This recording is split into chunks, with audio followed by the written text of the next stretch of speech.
ପିଲାମାନେ ଆଜି ଆମେ ଦଶମ ଶ୍ରେଣୀ ସାହିତ୍ୟ ବହି ସାହିତ୍ୟ ସିନ୍ଧୁର ରବି ପଟ୍ଟନାୟକଙ୍କ ଲିଖିତ ଏକ ଲେଖା ବେଲ ଅଶ୍ୱତ୍ଥ ଓ ବଟବୃକ୍ଷ ଉପରେ ଏକ ପାଠ ପଢ଼ିବା।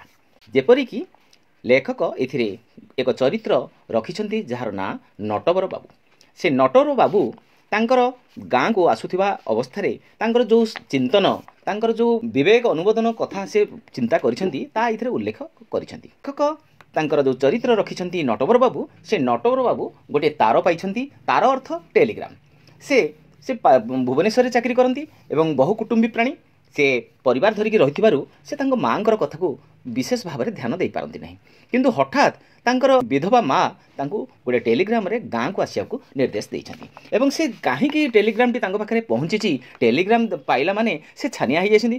ହୁଏତ ତାଙ୍କ ମାଆଙ୍କର କ'ଣ ଦେହ ଖରାପ ହୋଇଯାଇନି ତ, ତାଙ୍କ ମା ଜୀବିତ ଅଛନ୍ତି ତ, ଏମିତି ବହୁ ପ୍ରକାର ଚିନ୍ତାଧାରା ତାଙ୍କ ମନକୁ ଆସିଛି ଏବଂ ସେ ବିକଳ ହୋଇ ବସ୍ ଷ୍ଟାଣ୍ଡକୁ ପଳାଇ ଆସିଛନ୍ତି। ଫୁଲନଖରାଠୁ ଗୋଟିଏ ବସ୍ ଯେଉଁ ସକାଳେ ଯାଉଛି ସେଇ ବସ୍ଟିକୁ ଯିବା ପାଇଁ ଯେତେବେଳେ ଚେଷ୍ଟା କରିଛନ୍ତି ଧରିବା ପାଇଁ, ସେତେବେଳେ ସେ ବସ୍ଟି ଫେଲ୍ ହୋଇଯାଇଛି, ତା ଅର୍ଥ ପାଇନାହାନ୍ତି।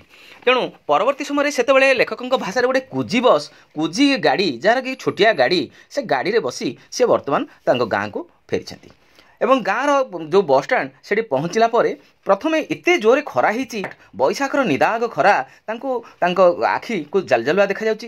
ଦୂର ଜାଗା ଦେଖିପାରୁନାହାନ୍ତି, ତାଙ୍କ ଖରାର ତେଜ ତାଙ୍କ ଆଖିକୁ ବହୁତ ଜୋରେ ବାଧୁଛି।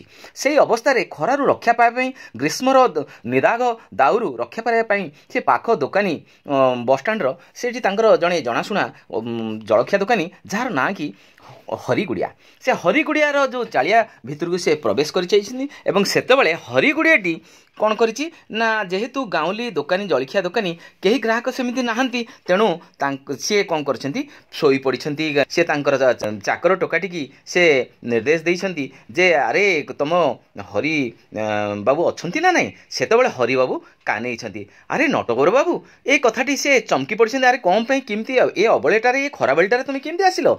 ତେଣୁ ସେଇଠି ନଟବର ବାବୁ ସିଏ କହୁଛନ୍ତି ଯେ ନାଇଁ, ମାଆର ଦେହ ବୋଧେ କିଛି ଅସୁସ୍ଥ ଅଛି, କ'ଣ ହେଇଛି କ'ଣ ନାହିଁ ମୁଁ ଜାଣିନି, ତେଣୁ ତାରଟିଏ ପାଇଛି, ତେଣୁ ସେ ତାରକୁ ଲକ୍ଷ୍ୟ କରି ବା ଟେଲିଗ୍ରାମଟାକୁ ଲକ୍ଷ୍ୟ କରିକି ମୁଁ ଗାଁକୁ ମାଡ଼ି ଆସିଛି।